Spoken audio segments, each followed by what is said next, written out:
Assalamualaikum warahmatullahi wabarakatuh dan salam sejahtera. Saya Cikgu Umaira. Pada hari ini saya membincangkan bab 9 kebarangkalian peristiwa bergabung bagi matematik tingkatan 4. Subtopik 9.4 aplikasi kebarangkalian peristiwa bergabung. Standard pembelajaran menyelesaikan masalah yang melibatkan kebarangkalian peristiwa bergabung. Jadi kita lihat soalan contoh 12 di dalam buku teks muka surat 262. Sebiji dadu adil dilambung 2 kali berturut-turut. Jika uji kaji ini dijalankan sebanyak 540 kali, berapa kalikah sekurang-kurangnya satu nombor kuasa 2 sempurna akan diperoleh? Jadi kita lihat apabila melibatkan eksperimen yang ada berlakunya aktiviti berturutan, iaitu 2 kali berturut-turut seperti ini, maka kita perlu melukis gambar rajah pokok terlebih dahulu untuk memudahkan kita mendapatkan jawapan. Jadi kita tahu apabila berkaitan dengan dadu, kita ada nombor 1, 2, 3, 4, 5 dan 6. Jadi soalan berkaitan, berapa kalikah sekurang-kurangnya satu nombor kuasa 2 sempurna dipilih? Jadi nombor kuasa 2 sempurna adalah 1 kuasa 2, 1. Jadi 1 adalah nombor kuasa 2 sempurna. 2 kuasa 2 adalah 4. Jadi 4 adalah nombor kuasa 2 sempurna. Jadi kebarangkalian memilih nombor kuasa 2 sempurna di sini adalah 2 daripada ruang sampel untuk dadu, iaitu 6. Atau kita ringkaskan bersamaan 1/3. Jadi kat situ saya buat catatan di sini, kebarangkalian memilih nombor kuasa 2 sempurna adalah 1/3.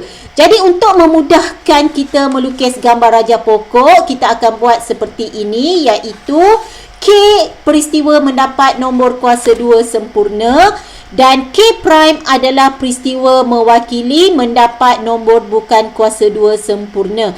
Jadi lambungan dadu tadi adalah 2 kali berturut-turut. Jadi kita akan buat lambungan 1 dan lambungan 2. Jadi lambungan 1 berkemungkinan kita memilih dadu yang ada nombor kuasa 2 sempurna K.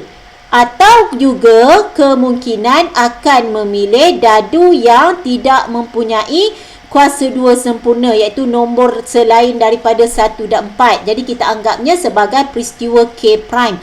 Jadi kebarangkalian memilih nombor yang mempunyai kuasa 2 sempurna, kita telah bincangkan tadi 1/3. Jadi kita akan letak nilai kebarangkalian pada gambar rajah pokok kita. Bermakna kebarangkalian untuk memilih nombor yang bukan kuasa 2 sempurna adalah 1 tolak 1/3. Kerana jumlah kebarangkalian adalah 1. Jadi kita dapat 2/3 adalah kebarangkalian memilih nombor yang bukan kuasa 2 sempurna. Jadi disebabkan lambungan adalah 2 kali, lambungan 2 berkemungkinan akan memilih nombor kuasa 2 sempurna juga, iaitu 1 dan 4. Berkemungkinan lambungan kedua mendapat nombor selain daripada kuasa 2 sempurna. Begitu juga sekiranya kali pertama lambung dadu mendapat bukan nombor kuasa 2 sempurna, kali kedua berkemungkinan mendapat nombor kuasa 2 sempurna. Juga boleh jadi mendapat bukan nombor kuasa 2 sempurna. Jadi kita akan lengkapkan dengan nilai kebarangkalian. Kita tahu kalau memilih kebarangkalian akan memilih nombor kuasa 2 sempurna adalah 1/3. Yang bukan kuasa 2 sempurna adalah 2/3. Jadi kita lengkapkan gambar rajah pokok kita. Jadi kebarangkalian memilih nombor kuasa 2 sempurna 1/3. Jadi yang bukan memilih nombor kuasa 2 sempurna adalah 2/3. Jadi gambar rajah pokok kita masih lagi tidak lengkap dengan hasil akhir. Jadi kita akan tuliskan hasil akhir, berkemungkinan kita akan pilih peristiwa K, iaitu kedua-dua hasil adalah kuasa 2 sempurna. Berkemungkinan kita memilih K kali pertama, K prime kali kedua, K prime. Dan berkemungkinan kita akan memilih kali pertama K prime, kali keduanya adalah K. dan berkemungkinan juga kita akan memilih kedua-duanya adalah K prime, iaitu bukan nombor kuasa 2 sempurna. Jadi berbalik kepada soalan, berapa kalikah sekurang-kurangnya satu nombor kuasa 2 sempurna akan diperoleh? Jadi kita kena lihat kepada hasil kita, yang mana menunjukkan sekurang-kurangnya satu nombor kuasa 2 sempurna akan dipilih. Jadi kemungkinan kita ada peristiwa KK, dua-duanya terpilih. Bila sekurang-kurangnya bermaksud boleh lebih. Jadi mungkin K prime, mungkin K prime K. Jadi kita dapat kenal pasti ini adalah ketiga-tiga kemungkinan peristiwa yang mewakili sekurang-kurangnya satu nombor kuasa 2 sempurna akan diperoleh. Jadi untuk kita cari jawapan berapa kalikah sekurang-kurangnya satu nombor kuasa 2 sempurna akan diperoleh, kita akan cari terlebih dahulu kebarangkalian nombor kuasa 2 sempurna akan diperoleh. Kerana kita tahu rumus asas bagi kebarangkalian PA bersamaan NA over NS. Jadi di sini kebarangkalian memilih sekurang-kurangnya satu nombor kuasa 2 sempurna adalah kebarangkalian P, K, kesatuan K prime, kesatuan peristiwa K prime K yang telah kita kenal pasti dan kita bulatkan berwarna biru tadi. Jadi kesatuan kita tahu adalah operasi tambah. K ni adalah peristiwa K dan K. Bermaksud untuk yang pertama, kebarangkaliannya adalah kita letak dalam kurungan 1/3 darab 1/3, iaitu K 1/3 1/3.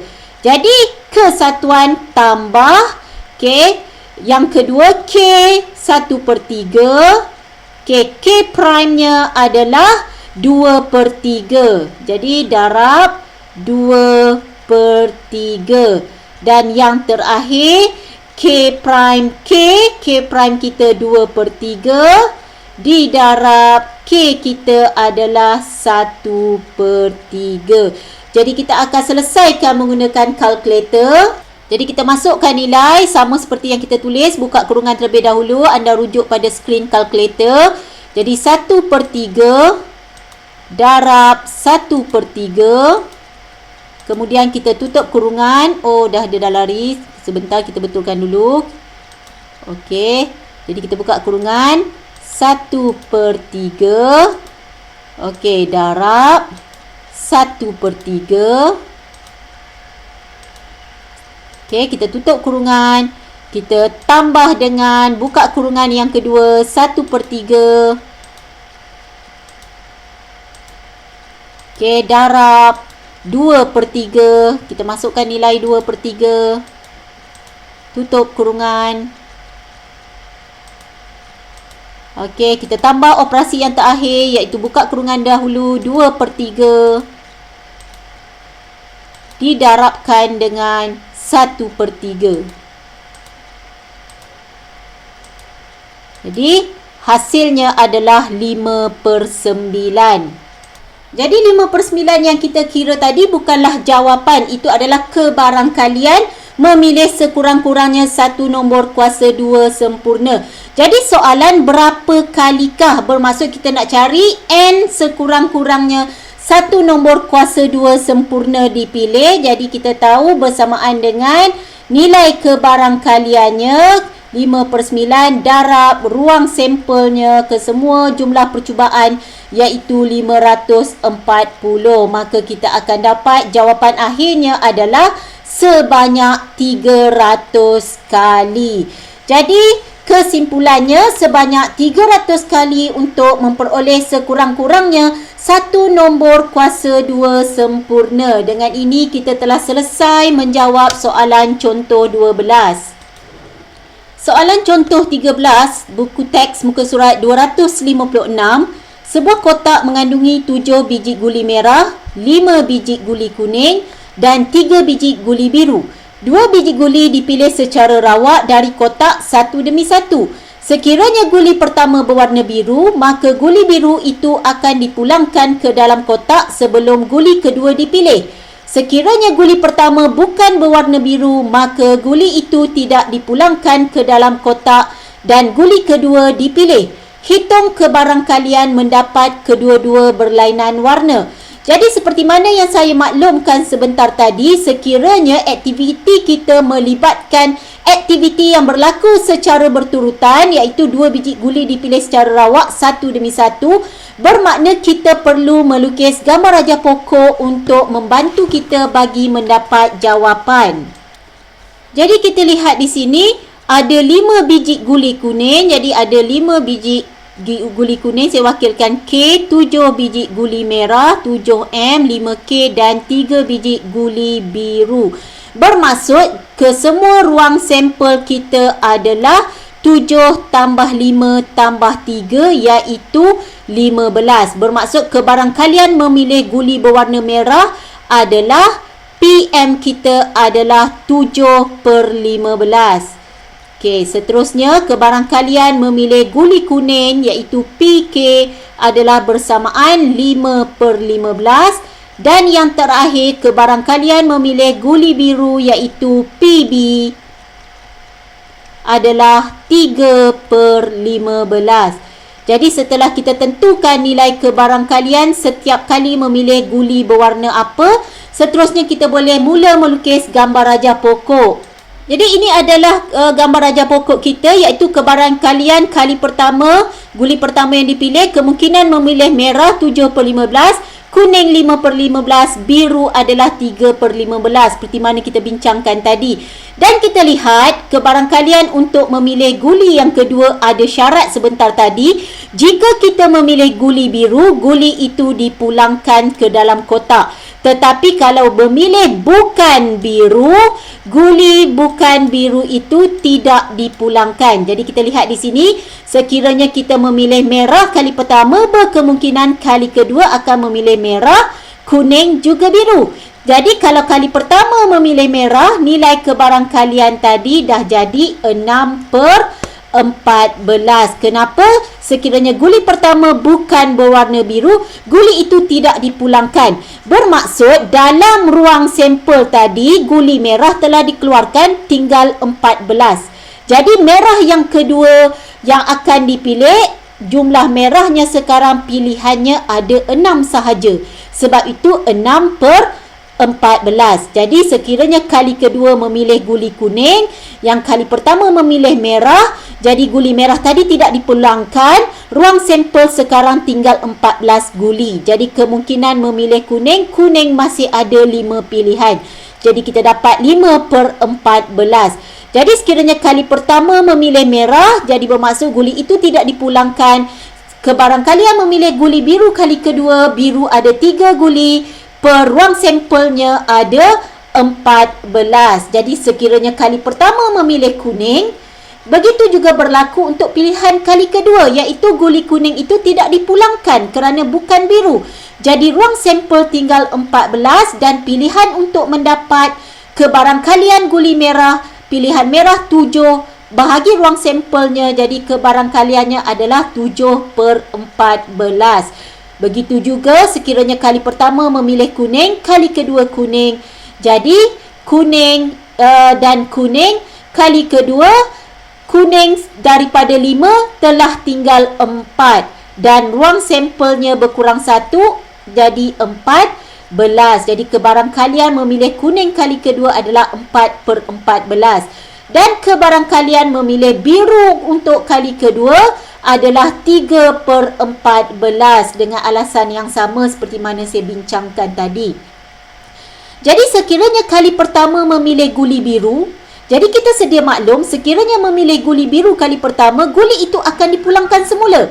Jadi kali kedua berkemungkinan memilih merah, kuning, biru. Jadi kebarang kalian memilih merah adalah 7/15. Kerana ruang sampelnya masih sama kerana guli itu telah dipulangkan semula ke dalam kotak tadi. Jadi begitulah kebarang kalian memilih biru kali pertama, kuning kali kedua, kebarang kalian memilih kuning kali kedua 5/15 dan kebarang kalian memilih guli biru kali kedua adalah 3/15. Jadi semua kesudahan yang mungkin adalah MM, MK, MB, KM, KK, KB, BM, BK dan BB. Jadi kita lihat kepada soalan, hitung kebarangkalian mendapat kedua-dua guli berlainan warna. Jadi kita akan highlightkan yang berlainan warna iaitu merah kuning, merah biru, kuning merah, kuning biru, biru merah, biru kuning. Jadi kebarangkalian mendapat guli berlainan warna adalah PMK tambah PMB tambah PKM tambah PKB tambah PBM tambah PBK. Kenapa tambah? Kerana kebarangkalian dapat merah kuning atau, jadi atau adalah operasi tambah. Kebarangkalian dapat merah biru atau kebarangkalian dapat kuning merah atau kebarangkalian dapat kuning biru atau kebarangkalian dapat biru merah atau kebarangkalian dapat biru kuning. Seterusnya kita masukkan formula. Jadi kita tahu kebarangkalian dapat merah dan kuning. Jadi merah tadi 7/15. Kuningnya di sini adalah 5/4. Jadi merah kuning 7/15 darab 5/14. Tambah kebarangkalian merah biru 7/15 darab 5 merah biru 7/15 darab 3/14. Tambah kebarangkalian kuning merah. Jadi kita lihat kuning merah 5/15 darab merah 7/14. Tambah kebarangkalian kuning biru, kuning 5/15 darab birunya 3/14. Tambah kebarangkalian biru merah. Jadi biru kita 3/15 darab merah darab 7/15.